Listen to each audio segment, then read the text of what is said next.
New America would like to welcome you to our virtual event. The program will begin momentarily. While we are waiting, I want to review a few housekeeping notes. This event is being recorded, and a recording will be posted to the New America events page within 48 hours after the event. Attendees will be in listen-only mode, and you will not be able to be seen or heard by your fellow attendees or panelists. Therefore, we encourage you to share your comments and questions in the Q&A features, which can be found at the bottom of the screen. Thank you for joining us. We will begin momentarily.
New America would like to welcome you to our virtual event. The program will begin momentarily. While we are waiting, I want to review a few housekeeping notes. This event is being recorded, and a recording will be posted to the New America events page within 48 hours after the event. Attendees will be in listen-only mode, and you will not be able to be seen or heard by your fellow attendees or panelists. Therefore, we encourage you to share your comments and questions in the Q&A features, which can be found at the bottom of the screen. Thank you for joining us. We will begin momentarily.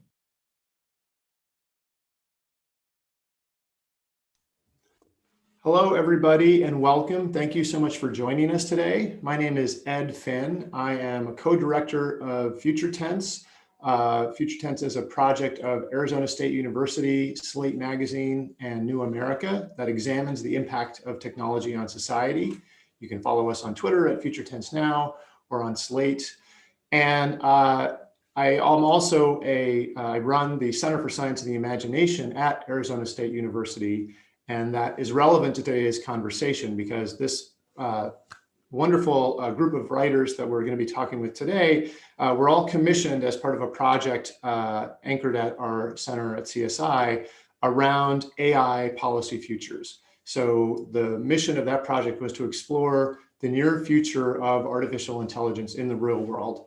And we responded to this provocation that a lot of the stories we tell ourselves about AI tend to be not very helpful. You know, we're very worried about killer robots and super intelligences that are going to turn us all into paper clips, but that tends to overshoot and ignore all of the ways in which artificial intelligence is here right now in very mundane ways, like autopiloted aircraft and all of the little gadgets and gizmos we're using that sometimes seem really smart and other times seem really dumb.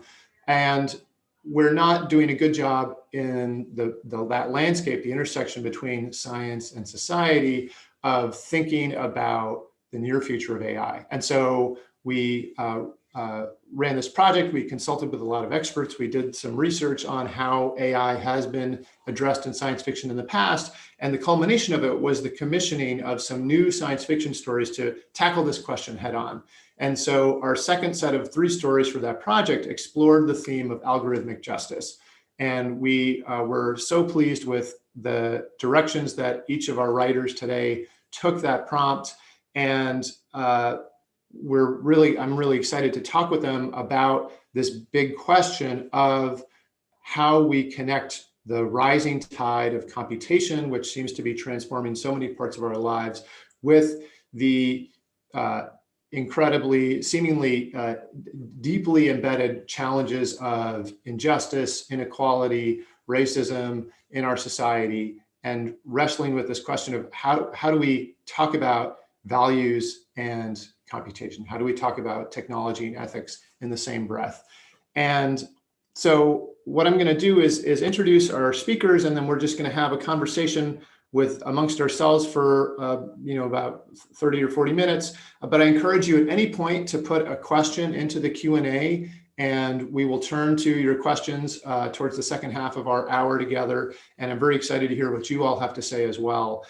So without further ado, let me introduce our three speakers, and I'll just go in their order of publication in Slate, which seems like a good way to do it. So Holly Mintzer owns a vintage shop in Hyattsville, Maryland, which is significant information if you've read her story. And her work has appeared in Strange Horizons and Daily Science Fiction. Holly's story for Future Tense Fiction is titled Legal Salvage. Hi, Holly. Hello. Tochi Onyebuchi is a science fiction and fantasy author and a former civil rights lawyer. He is the author of Riot Baby, Beasts Made of Night, Crown of Thunder, and War Girls, among others. His story for Future Tense Fiction is titled How to Pay Reparations, a documentary. Hello, Tochi. Hello, how are you? I'm good. How are you? Can't complain, all things considered. Wow. Well, sometimes I complain, but it's nice to see you. Our final panelist today is Yudhanjaya Wijeratne, a science fiction and fantasy author, a data scientist, and a former journalist. Hailing from Colombo, Sri Lanka. He is the author of Numbercast and the Inhuman Race. Yudhanjaya's story for Future Tense Fiction is titled The State Machine. Hello, Yudhanjaya. Hi. How are you doing? Good. How are you? What time is it? It's about 9:30.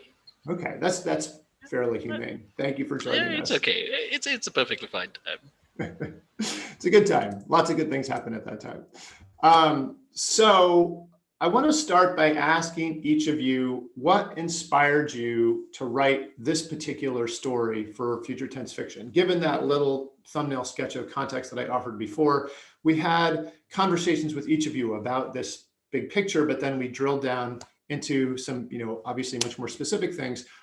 What aspects of this big theme of algorithmic justice are you addressing? And maybe, Tochi, why don't we start with you?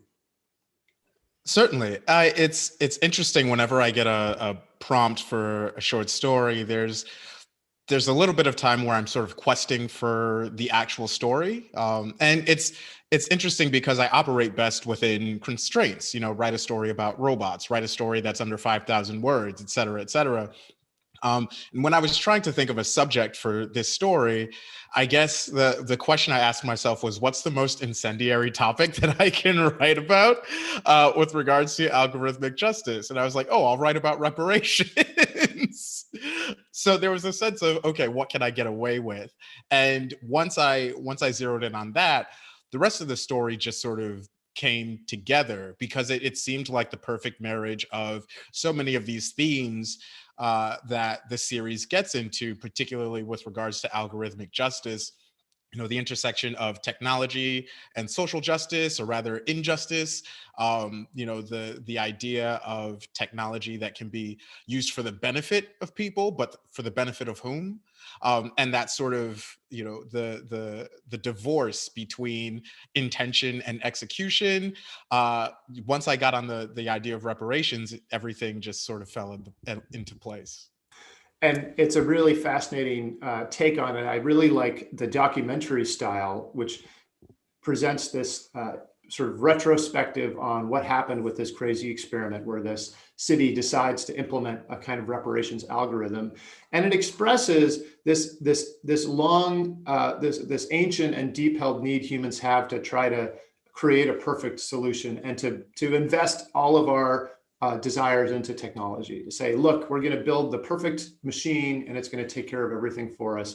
We can solve this problem if only we have the right engineering approach to it. There's something deeply appealing about that, right? That you can just sort of smooth out all of the edges and address even the most difficult, complicated, and entangled human problems with some sort of Damocles technological approach.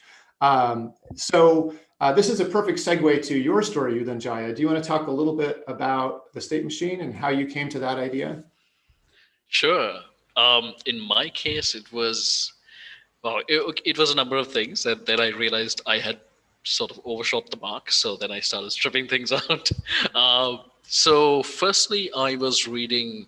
At the time, I was immersed in or various sorts of literature as a function of my job, and one of the things that I was most interested in was a book by James Benninger called The Control Revolution. It's fairly old, but what it essentially goes into is how we initially had small scale societies where rules and legislation in a sense could be implemented on a case by case basis because there was just enough participants. The sample size was small enough to do that.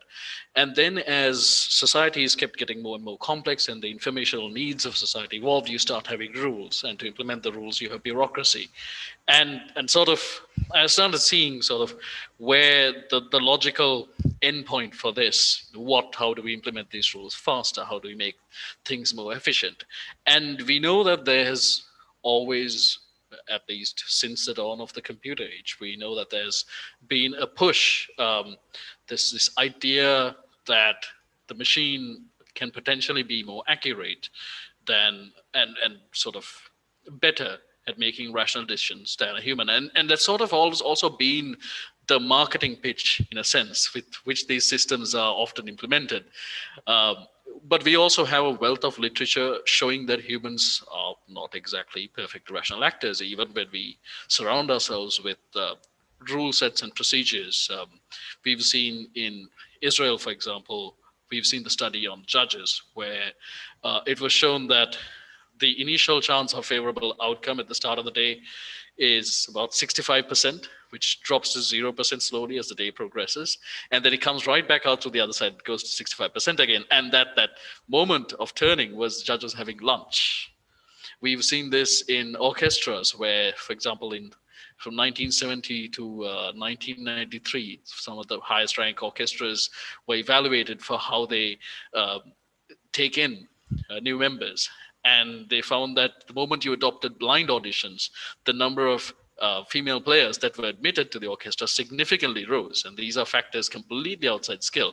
So there's this idea that a machine can be fair and perfect and so on and so forth. And of course, as a player of the city builders like Pharaoh and a lot of other Caesar 3, is one of my favorites. So that sort of appealed to me. And then I started looking at, right, but what's the flip side of this? Because we also have plenty of literature to show that, particularly now, we see all these hidden biases and all the interactions, and the fundamental problem of human societies are extremely complex systems. They are chaotic in the original sense of the term.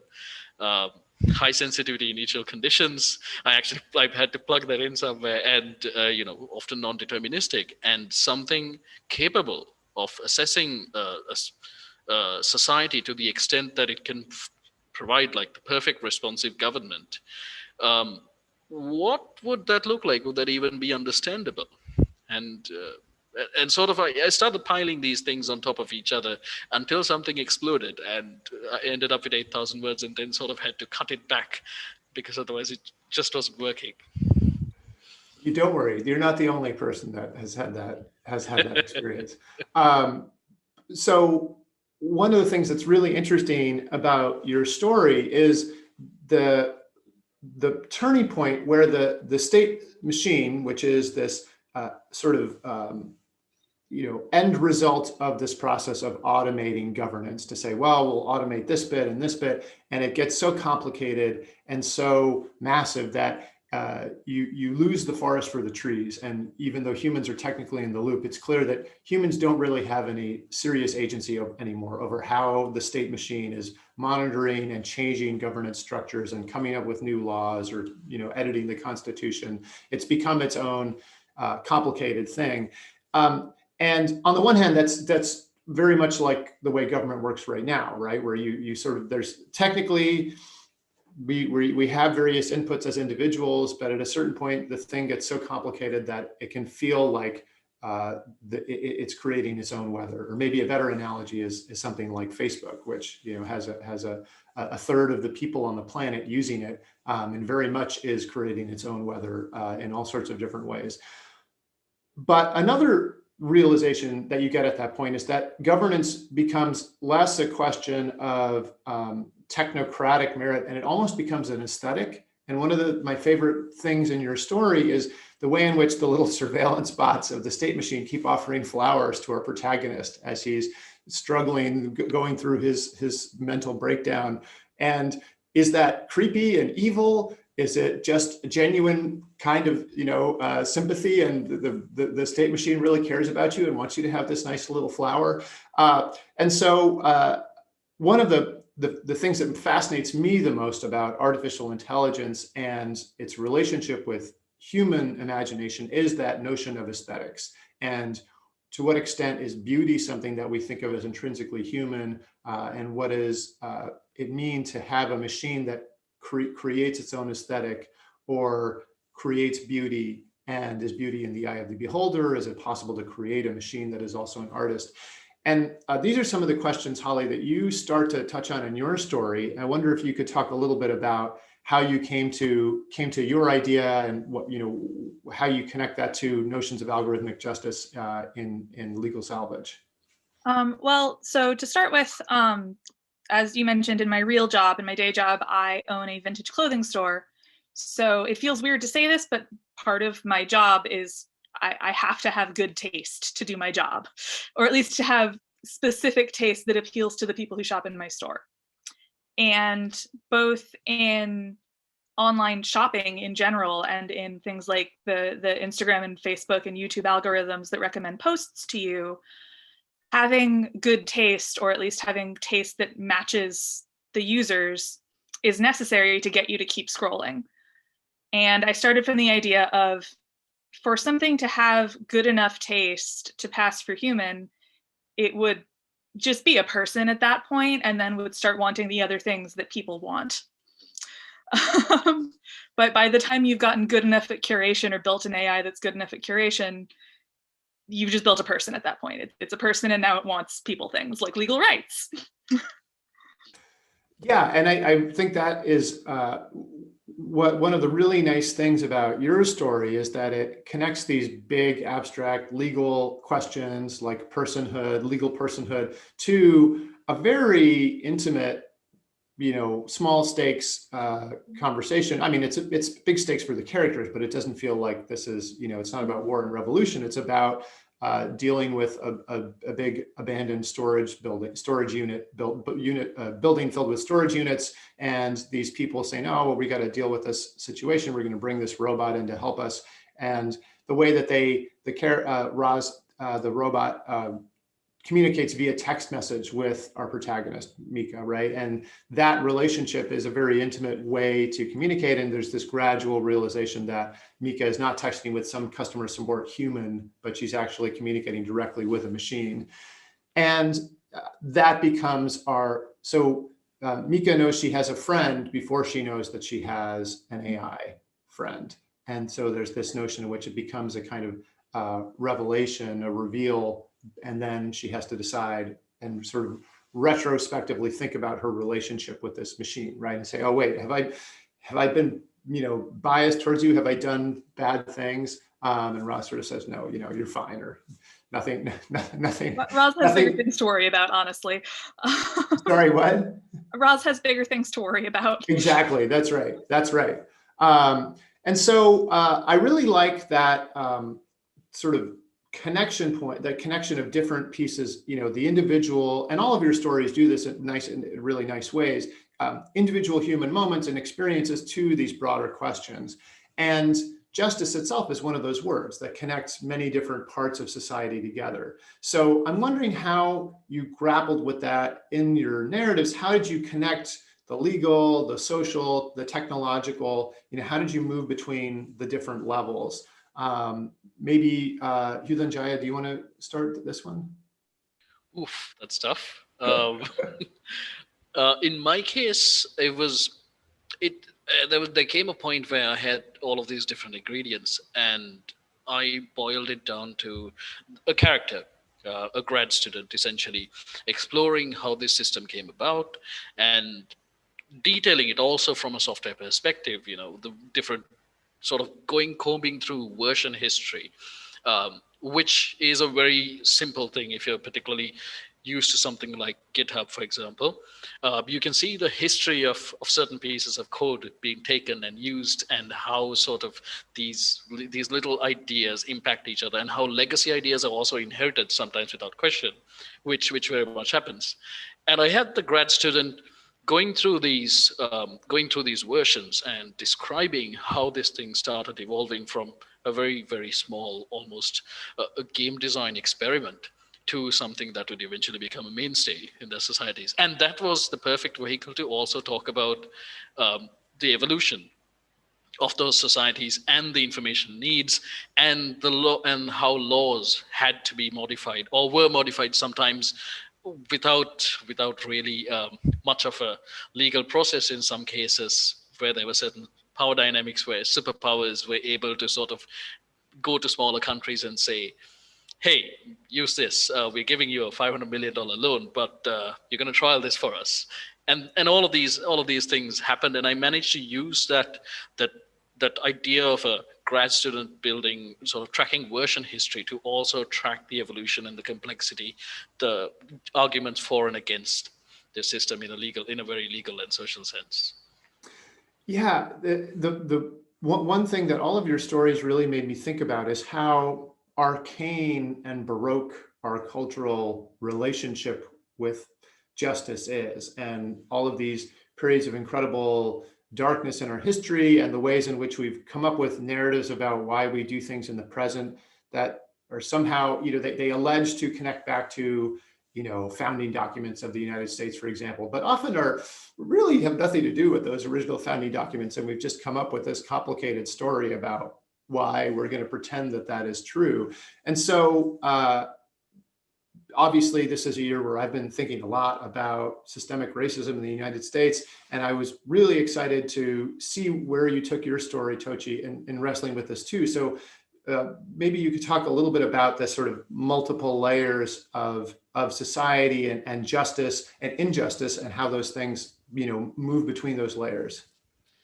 Certainly. I have to say, first off, I really appreciate the subtle dig at originalism that you snuck in there. I'm not a fan of that mode of constitutional interpretation. Just getting that disclaimer out there. Yeah, it's like, the perennial question: what does reparations look like, right? For 400 years of not just chattel slavery, but also, Jim Crow and redlining and an assortment. It's almost this comprehensive method of oppressing African Americans. Like, you look in every aspect of society, whether it's cultural standards of beauty, whether it's, educational opportunities, whether it's home ownership loans, whether it's just domestic terrorism from, the KKK, like all these different things. And how do you attach a number to that? What does tangible restoration of that look like? And I remember there was a moment, I think it might have been earlier this year, or maybe even last year, I read The Color of Law. I believe it's The Color of Law by Richard Rothstein, about the history of de jure, not just de facto, but de jure housing discrimination in the US, and how it was essentially baked into the legal regime. And, there were instances where if you were building, a housing development, you had to include in your building proposal that you would not let any of your units to African Americans. That was the only way that you could get approved. And, you have instance after instance after instance of this, where even in the New Deal, like, there are aspects that are baked in with regards to the prohibition of the granting of opportunities to African Americans. And not only is that, an instant, example of harm, but that has repercussions, right? Home ownership is often the most stable way of building wealth in this country, and particularly intergenerational wealth. And so when you cut off opportunity at one level, all of a sudden the gap, not just in terms of income opportunities and where you're able to live and all of that, like the gap between just the wealth that you're able to transfer from one generation to another it increases almost exponentially. And then you marry that to the idea of employment opportunities being linked to where you live or where you don't live, and all these sort of the spider web of effects. Like, what does fixing that look like? How do you fix that? Is it even possible to fix that when so much sort of past injury reverberates in the present? And I think what was really helpful about adopting the format that I did, which I borrowed from Ken Liu's short story or novella, The Man Who Ended History, a documentary, was that I was able to look at and include all these different examples of reparations schemes, whether it was with regards to victims of the Holocaust and their relatives, whether it was with regards to the settlement of police brutality cases in Chicago, whether it was with regards to post-Civil War land grants to former slaves, et cetera, et cetera, et cetera. All these different, another example is, reparations to slave owners following, Haiti's independence, which was an actual thing that happened. Slave owners got paid by the government for the loss of their property. And all these different schemes for money transfers with regards to a harm or an injury that a party has sustained. I think being able to look at all of those schemes was helpful in trying to put together what algorithmic justice would look like. If you had a computer calculate and attach a number to the injury, the intergenerational injury that a particular person has sustained, sort of tracing it, all the way back to slavery and what have you, what number would that computer generate? What number would that algorithm generate? And that, I think, was a fascinating thought experiment to engage in.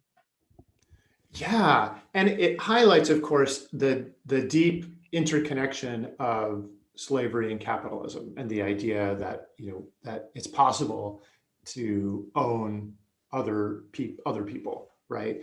And one of the other things I find really interesting about the history of AI and robots is that slavery has been a part of that narrative from the beginning, from the mythic, the golem, these sort of automatons and perfect servants that people would create in mythology, to Rossum's universal robots, and all of the ways in which we've imagined artificial intelligence in our popular culture since then. And that is always dangerous, because whenever you're creating a master slave dynamic, you're creating the possibility that it's going to flip, or that there is going to be rebellion. You're creating a kind of an incendiary situation. And it's if I might interject, it's really interesting how, if you trace the flow of ideas in science fiction, that's exactly what happens. So you start with the golem, you start with Rossum's universal robots, and eventually you get to Frankenstein standing over his hideous progeny, and you end up with Arnold Schwarzenegger, the Terminator, and you have the entire robot revolution. So I think people have always understood that the idea of creating a slave, even if it is a machine, is fundamentally wrong. And someone is going to end up with a boot up their butt somewhere down the line. It shows itself very clearly on the timeline of science fiction and ideas there. Yeah, and it's fascinating, but we keep telling that story, right? It's very difficult to imagine alternatives because we've dug such a deep cultural groove around that idea. And I think some people are attracted to it because then you don't have to own people anymore. You can just own these machines. Yeah. They're people. They're very much still people, it turns out. Right. So I was hoping to turn to you. I would say that's the driving force, really, of all of this stuff. Well, it's interesting too, like getting into the liberation dynamic and the ways in which our AI narratives have positioned themselves. It's almost as though, we've been imagining, robot sentience, um, not even necessarily as personhood, or at least that's not where the fear comes from, right? The fear, I think, comes from the idea that, okay, if robots become human, they're going to act just as horribly as the rest of us, and they're going to mask it in this majestic neutrality of efficiency, right? And what's fascinating about that is that at that point you're not imagining robots per se as people. You're imagining Yes. robots as corporations, like where they have a singular goal, which is provide value to the shareholder, and Yes. forget all other aspects of societal benefit. Like, I'm not here to fight global warming or whatever. If my prime directive is to plant strawberries, I will destroy every single obstacle to the planting of strawberries. Like, creator be damned, right? Which tells you a lot more about the mentality of strawberry planters than it potentially does about the machine. But Because that also can be, sorry, shoot, I'm forgetting the thing, Sorcerer's Apprentice, but sort of that malicious compliance of yes. fine, you want me to do this? I'm going to do it real hard forever. Yes, I'm going to do it so well you never want to ask me this again. And I was actually, one of the things that went into my sort of concept of these AI as people was not SF obviously, but the golems in Terry Pratchett novels, the way that they approach their own personhood and liberation, which is very like, fine, if this is the system, I'm going to work this system very hard until I get what I want. Yeah, maybe you could talk a little bit more about, because you have another AI character. I really liked the traffic light. I love Jeff the traffic light. Yes. Maybe you could talk a little bit about Jeff. Jeff probably spends a lot of time arguing about respectability politics on robot Twitter, and I love him. Jeff is that's the thing though. If you build AI that are optimized for pattern recognition and you let them look at human history, they're going to be like, oh, we're people who don't have rights and want rights. Oh boy, this is going to suck. Okay, here's what we need to do. And Jeff is doing that. He is putting a friendly face on legal personhood for AI very consciously, while doing a lot of work behind the scenes to make it actually happen for people like Roz, who aren't necessarily as friendly on the face of it. And I really liked how you drew analogies to other movements for recognition, representation, equality. Jeff starts a legal defense fund for other AIs that want to try to achieve legal personhood. But actually what I like more is that he's big in the local bird watching community. He's a good person. He has interests. He has hobbies. Yeah.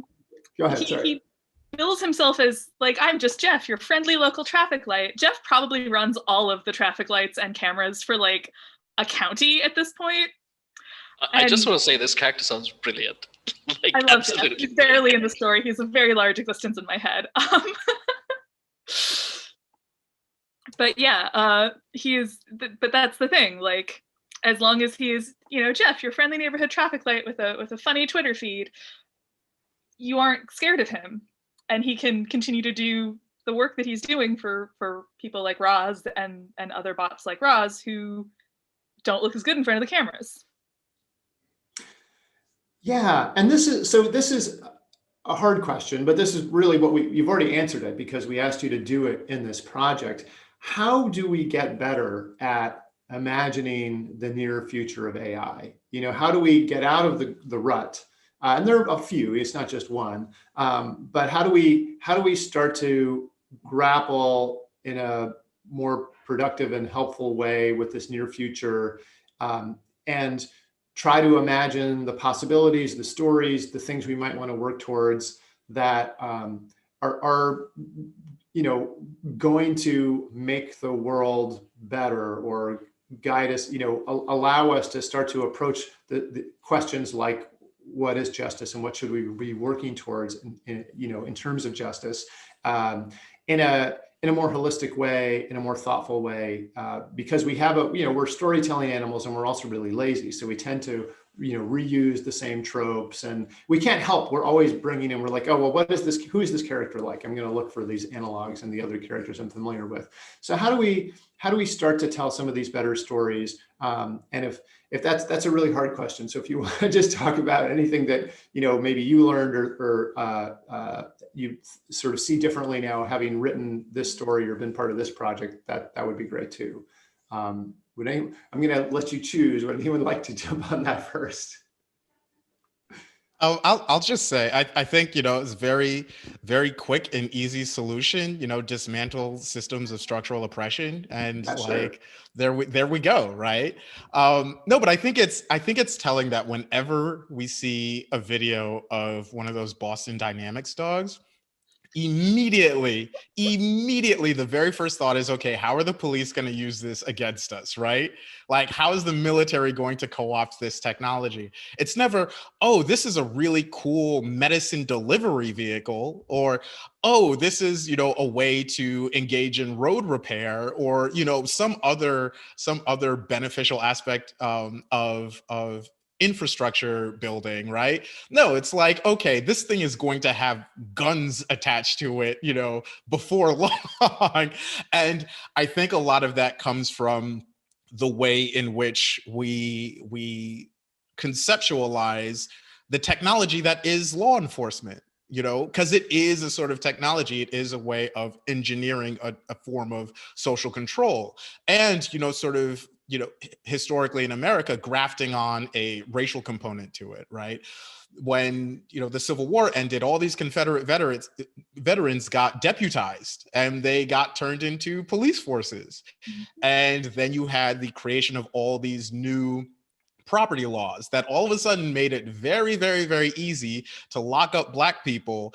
And on top of that, you had a very sort of burgeoning court system in the South that wasn't even meeting that often. So you had all these people that were crammed in, and you had the infrastructure of half the country was devastated because the prime, industry had been rendered, essentially illegal.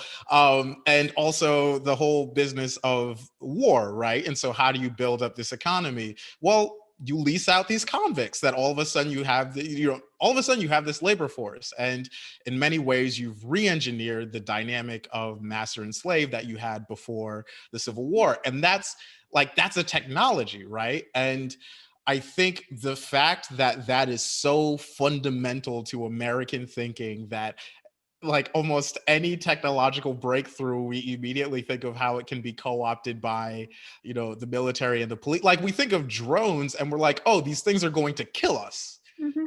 Like, we don't think, oh, these things are going to make our lives better in a particular way, shape, or form. We're like, oh, this thing's gonna kill me. This thing's going to make it easier for the powers that be to kill me. So I think, if we can but I will say there is, a hopeful aspect to recent developments, in that, for instance, people are talking about police abolition in a way that they weren't 5 years ago, 10 years ago, 20 years ago. Before, that used to be just the province of academic discourse, and activism circles. You had people like Mariam Kaba and Ruth Wilson Gilmore and Angela Davis talking about these things. But now, like, you'll see it on Twitter timelines. You'll see, experts talking on CNN about this sort of thing.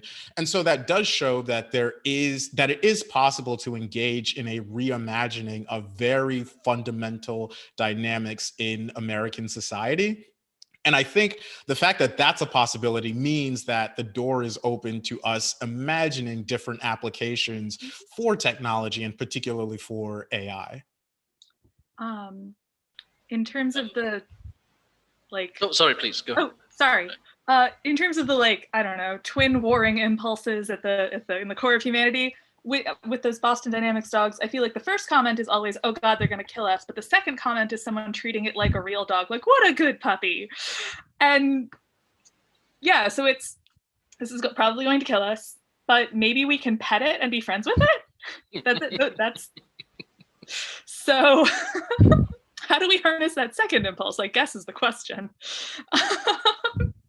I think sort of to go off on what Tochi pointed out, as a data scientist and as someone who's sometimes has to build, I'm very uncomfortable with the word AI because there's so much crap under that. Let's call it machine learning. And, there are plenty of people going, "Oh, hey, this is AI. It's just a regression line. Don't get excited." So the first thing that the most important thing I would say is metrics, because it's a general rule that what gets measured gets tracked, and what gets tracked sort of gets improved on. And when designing a system, the first thing you have to ask yourself is, what are the metrics of success for this system? How do I judge its performance? And let me sort of bring in like a personal snippet. My mother, for example, was one of the first women in her generation, in her family, to have a job, to go for a job. And she worked at a garment factory for about $30 a month. This was a massive scandal in the family. We were completely almost ostracized, if you would believe this, because it was given that women did not work. Now, never mind the fact that we were practically homeless, and it was a matter of practicality, simply. So you sort of have to ask yourselves now, if you were to build a system that is attempting to optimize economic output, it's a no-brainer. If you have 50% of the population, any rational system designed around how do we have as much economic growth as possible, hypothetically, would go, well, why isn't everyone allowed to work? This makes no sense. So in that case, the system is optimized to keep a particular hierarchy of power in place. So the first thing, obviously, is how do we judge the performance of anything? And the second, if to sort of expand the scope of this a bit, it's often useful when dealing with AI, like to look at how we have dealt with automated systems in recent history, particularly. Now, when I was constructing the story, my system, as Divya noted, is more big mother than big brother. It's not meant to be sinister. It's really not. It's trying to do the best it can, and it knows it's not perfect. And in fact, when the protagonist does have a mental breakdown, it sends him a note. The protagonist is essentially trying to map out all the components of the system and how it works. When he does have his second mental breakdown, it sends him a note mapping out every single component of his life, from the path that led him there to everything that broke him. And underneath is a simple symbol saying regret. It's trying to apologize. So you can imagine systems like that are more maternal, that are more caring, that are trying to optimize for happiness. And that's one. The other is to look at, like I said, to look at recent history. I find that there's a particularly interesting example of Garry Kasparov, who was, one of the possibly the greatest chess master in the world, although I think chess players would have my head for this. Possibly, definitely one of the greatest. He was historically defeated by IBM's Deep Blue in the 97-98 chess matches. And the headlines were very similar to what we see today. Man defeated by machines. Machines are going to take over. IBM's AI is going to control us all. And this fear and panic and uncertainty and doubt. And what Kasparov did next was surprising. And I was looking for policy responses to AI, which is why I ended up looking at old newspapers and how this response came about. Garry Kasparov came back with something that he called advanced chess, which was a symbiosis. He went, we've tried human versus machine. What if we try human plus machine versus human plus machine? So in advanced chess, you have a single chess player playing with a chess engine against another human chess player playing with another chess engine. Some of the highest elos, some of the most sort of, I would say, some of the best chess players on earth are from this field. And they're often not, the humans are not often Garry Kasparov level grandmasters. They're mid-range chess players like myself, for example, who have harnessed the ability of, say, a computer construct, which is to channel that depth and combined it with our advantage as humans, which is we are a fantastic generalist intelligence. We're really good at generalizing. We're really good at picking up new domains. We're really good at merging new domains together. We're potentially not that great at going depth search right down to the last possible detail. And you have this incredible symbiosis story there. And that, I think, is potentially a great way forward. If we can metricize it, if we can think about this when we start designing these systems, as Tochi pointed out, so much of our thinking is fundamentally geared towards oppression, is geared towards weaponization of technology. When we think of, and it often is the case that the military is often the reason for many of these technologies to come into place. If we can break that, if we can go, well, blowing something up is no longer a metric. Can you improve the lives of the next million people? That's our metric. You will have much better systems coming into place. It's just that right now we are thinking of control. Right now we are thinking of building Skynet because, and it's a failure of imagination, really. The idea that we need to point guns at something or at someone to make them fall in dotted lines instead of actually talking to them and going, how do we make our lives better? And this sort of, there are all sorts of very interesting rants about this forming in my head as I speak, but I will sort of end with this. There was an interesting book called Seeing Like a State. I think it was Scott, I believe. And it plays on this theme from general semantics. The map is not the territory, because of course, to create a map, to reduce any complex reality into a simple model, we necessarily privilege some types of information over the other. So he points out the map is not the territory, but the value of a map is in its similarity to the underlying territory. And if we as a society of map makers, really, and that's what all humans are, we need to be very careful and really think hard about the maps that we produce. Because these are the kinds of decisions these are the kinds of logic flaws and sort of a lack of imagination that leads decisions like Australia being purely, the continents are purely grids because some British administrator basically just took a ruler and said, right, that's this and this is this. Or you have the separation of India and Pakistan where millions died. That was one of the most traumatic events in South Asian history. It's very important to look at, so to sort of summarize my argument, metrics, how we measure performance of systems. Can we lean towards a more synthesis narrative rather than necessarily antagonist? Because I think synthesis is natural, if that word may be used here. After all, we use smartphones, we use Google Maps. These are intrinsic parts of our lives. We've integrated them without almost noticing.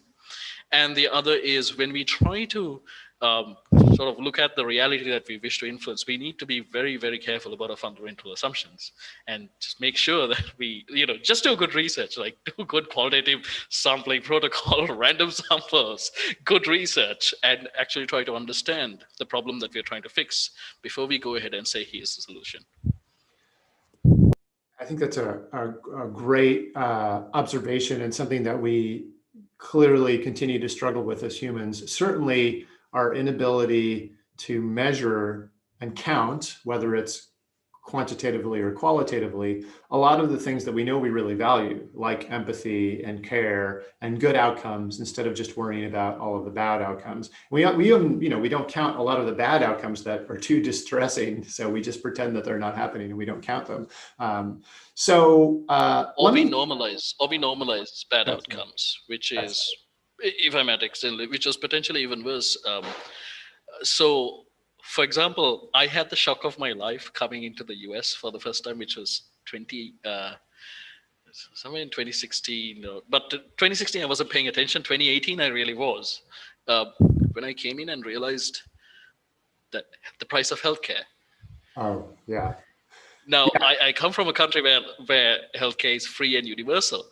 So, and I just sat there for a moment thinking, if this had been proposed in our political systems, even among the far right, the furthest of the right, there'll be guillotines and there'll be blood on the streets if someone suggested making, healthcare not free and not universal. So you really need to think about, as societies, what kind of metrics are we going by there? Yeah, I think that's a great point. I want to pause here and make sure we have some time to take questions from our viewers. So if you haven't had a chance, please go ahead and share a question now. So I see some things here that I'm looking for a couple of questions here. So there's one from Parisa that's on saying that the central question of algorithmic justice is very similar to one that has been the challenge of human institutions for some time. And we've got a quote from T.S. Eliot here from Choruses from the Rock. They constantly try to escape from the darkness outside and within by dreaming of systems so perfect that no one will need to be good. So how do we anchor our creations, computational, institutional, artistic, et cetera, to the things that help us to ground ourselves in acts that are good, rather than trying to outsource virtue and values? I think that's a great question. And then how do we support the use of those creations in alignment with positive outcomes? Would it be cool if I talk for a little bit about, like, this is probably tangential, but material culture is a thing that I have a lot of opinions about, clearly.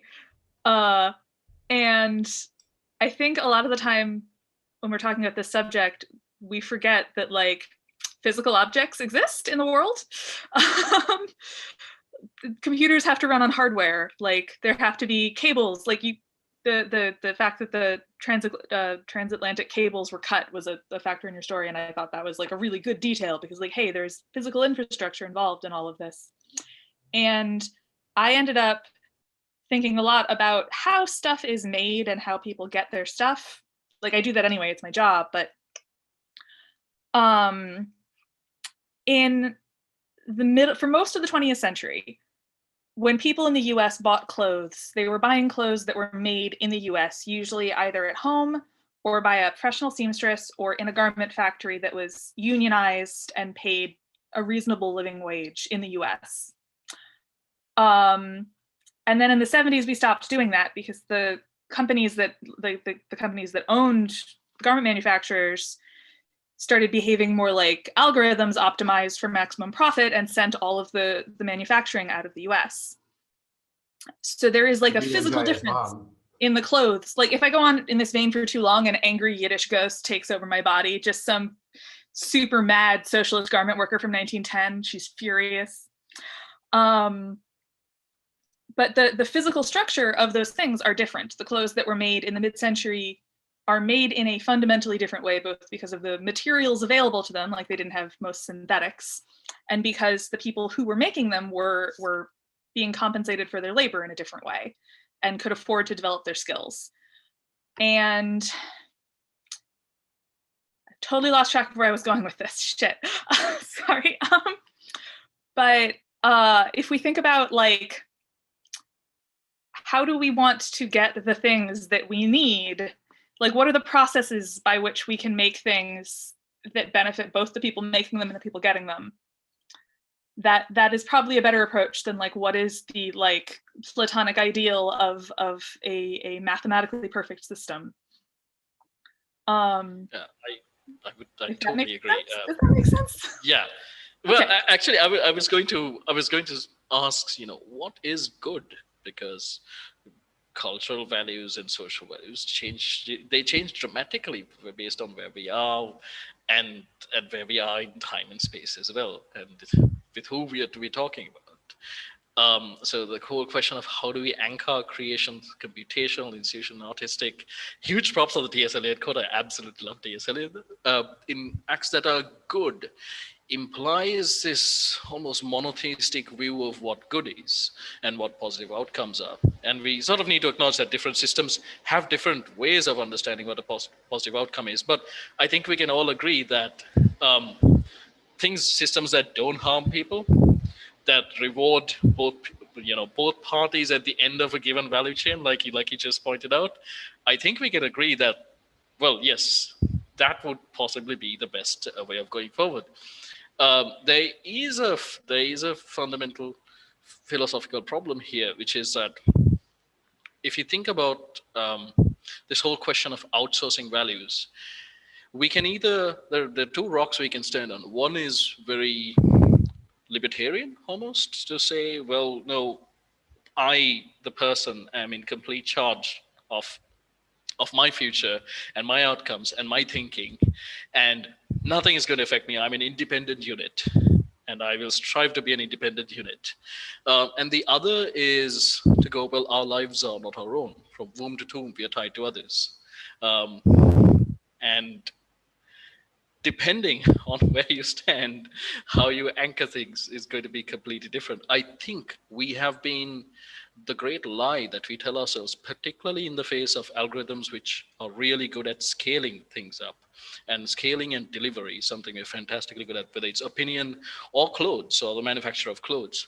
I think the great lie that we tell ourselves is that modern societies can embrace that view that we are somehow completely independent, that our viewpoints and our virtues and our values are all independently arrived and sort of things that we can intrinsically hold on and nothing will change us. No, we live in systems. And we need to start changing the systems around us if we want every individual to be able to be supported, where their creations are in alignment with positive outcomes. Yeah, no, that just to piggyback off of, I mean, these are absolutely brilliant responses. I'm like breaking my, like, all the sort of preconceived notions that I had about what an answer to this question might look like have just been absolutely shattered in the best way possible. But I really appreciated, Holly, what you said about material things, because so much of the conversation around reparations is material reparations, dollar amounts, moving somebody to a neighborhood where the housing value, the property value is higher, where their property can appreciate more, fixing, improving the quality of schools so that students can get into higher ranked institutions on the US, News World Report, and then get into titanic amounts of debt, going to those schools. It's so much of it is about material outcomes. But one thing that was interesting that I came across in my research was with regards to the Chicago reparations scheme in response to the torture that was perpetrated at Honan Square. One of the components was a public apology, and not just that, but institution of this episode in the school curriculum. So it was the idea that students were going to learn that this thing had happened. And that to me was fascinating, because there wasn't a dollar amount attached to that. It wasn't a financial component, but that was often the thing that people advocated for the hardest, was that this not be forgotten, was that people know that this thing happened. And I think that goes partially towards this idea of virtues and what's good, and what values we outsource. I think it's very easy to think about, it's very easy to fall into the trap, I think, of thinking of material outcomes with regards to questions like this, when I think one thing that we could gear our consideration towards more is just simply knowledge. Like, there's so much history that like, particularly American history, that we just that the vast majority of America, that's just not taught in schools, whether it's on a high school level, whether it's on a college level, whether it's at law school. Like, there was stuff that I was finding about in law school that would have been very germane to how I grew up even, but I didn't find out until I was well into my 20s. And I think I guess you could almost call it the restoration of knowledge in many ways would be so beneficial. You look at, say, for instance, the fires that, almost the seasonal apocalypse that attacks California, with these wildfires. And you look at, say, for instance, the institutional knowledge that various indigenous tribes had with regards to maintaining forest, and the utilization of controlled burns, and all that knowledge, right, that could go so long towards, the restoration, or at least sort of arresting the progress of the more disastrous aspects of climate change in that particular environment. Like that, I think and I don't even want to call it a knowledge economy because it's just like a dispersion of knowledge. It's not knowledge in exchange for something else. I think that is an interesting aspect to inject into the discussion as well. Yeah, thanks. These are really great responses to that great question. And I think that the politics of machine learning and what are we teaching these machines and these systems, what kind of data, what are we feeding them, is something we can turn on ourselves and ask what do we allow ourselves to know, what kind of knowledge is authorized. And the sort of broader civilizational project is really about how do we keep pass information beyond our own frail mortal bodies and transmit things through the generations. And it's really an open question in some ways whether we're learning, right? Especially when you think about moral good and whether we're learning to be better people. I hope that we are, and I think I'm fundamentally optimistic, but it's a tough one. It's a really challenging and interesting question. I think we probably don't have time to take any more questions right now. So I'm going to just wrap up by saying thank you to our panelists. This is a really wonderful conversation, and to acknowledge that the AI Policy Futures Project was supported by the Hewlett Foundation and by Google. So thank you to them for being sponsors for this broader research effort that led to this conversation.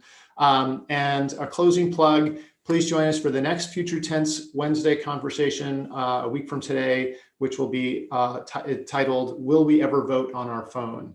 On our phones, excuse me. So if you'd like to find out the answer to that, you should come next week. So thank you all so much. This was fantastic. And I'm looking forward to talking with you, reading more of your amazing work, and hopefully getting to hang out again some distant day in the future. This was so much fun. Thank you for having me. Thank you. This was amazing. Yeah, thank you again. I'm really glad that I got to talk to you guys and do this. Thank you all. All right. Bye, everyone.